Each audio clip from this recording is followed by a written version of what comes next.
Selamat pagi. Kita bertemu dalam doa pagi 17 Juli 2022. Mengawali aktivitas kita, mari berdoa. Terpujilah Engkau ya Tuhan Allah Bapa dalam surga. Betapa besar kasih karunia-Mu Engkau selalu nyatakan buat kami.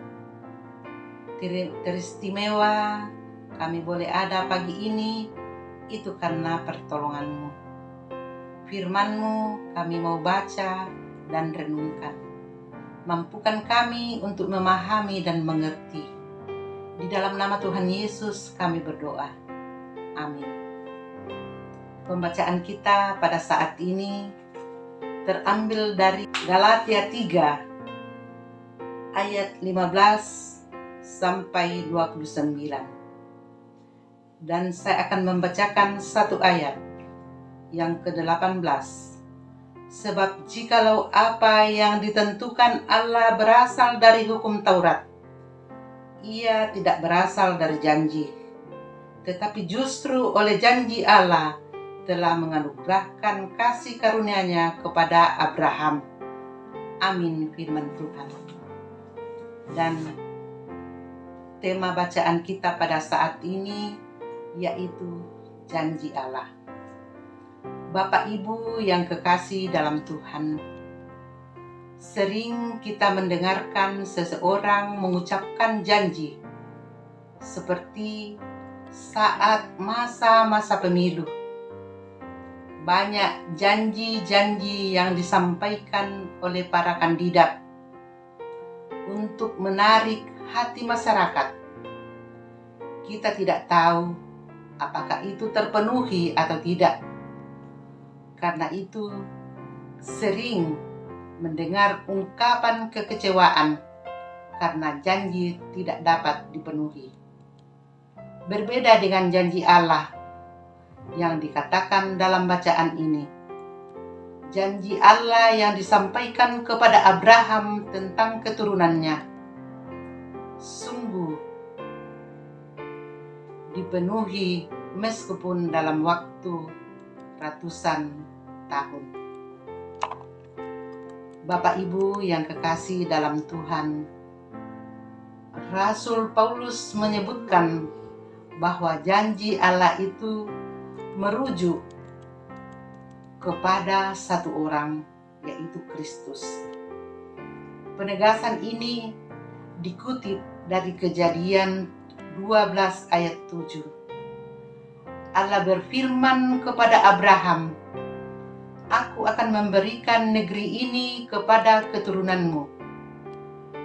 Kata yang dipakai adalah keturunan, bukan keturunan-keturunan.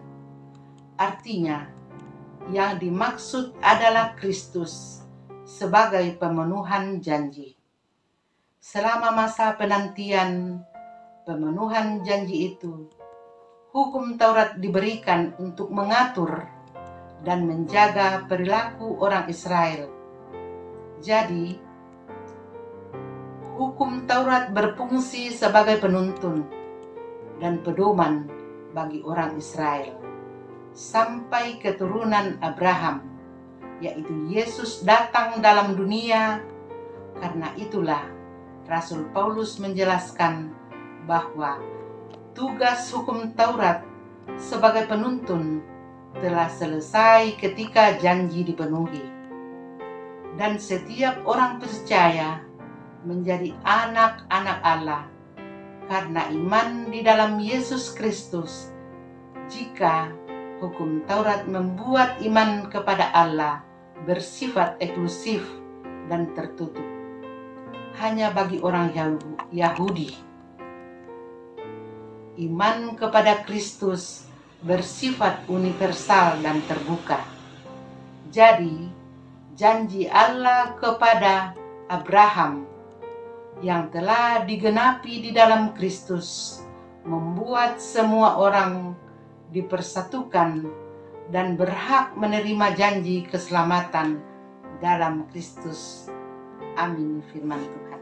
Kita akan masuk di dalam doa syukur dan kita akan saling mendukung dalam doa baik itu yang sakit, yang berulang tahun, dan berduka cita.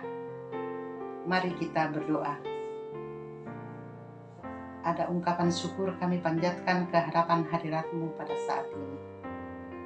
Kami sudah membaca, merenungkan akan firman-Mu. Terima kasih atas semuanya itu. Bapa dalam surga, kami juga mau bermohon ke hadapan hadirat-Mu. Buat saudara-saudara kami yang ada di dalam kelemahan tubuh. Tolong Tuhan, datanglah Engkau sebagai dokter yang tidak kelihatan, memberkati makanan, minuman, obat yang dikonsumsi, sehingga dari dalamnya mereka boleh pulih dan sembuh. Bapa dalam surga, kami juga mau membawa akan saudara-saudara kami yang berduka cita karena ditinggalkan oleh orang-orang yang mereka cintai. Tolong Tuhan, hiburkanlah mereka, datanglah sebagai penghibur yang ajaib, sehingga mereka tidak larut dalam duka cita. Bapa dalam surga, kami juga berdoa buat saudara-saudara kami yang berulang tahun, baik itu ulang tahun pernikahan, ulang tahun pertambahan umur. Tolong Tuhan perlengkapilah sukacita mereka, sehingga dari dalamnya nama-Mu dipuji dan dimuliakan. Bapa dalam surga, kami juga mendoakan para pendeta. Tolong Tuhan karuniakan hikmat dan kemampuan.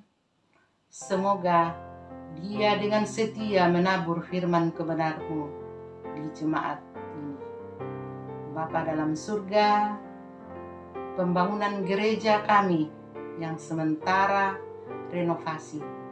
Mampukan panitia-panitia bekerja sama dengan jemaat untuk memenuhi janji, untuk memenuhi dana, sehingga gedung gereja boleh terselesaikan dan kami boleh bebas memuji membesarkan nama-Mu. Inilah doa kami Tuhan, ungkapan syukur kami yang kami panjatkan kepadamu. Di dalam nama Tuhan Yesus kami bermohon kepadamu. Amin.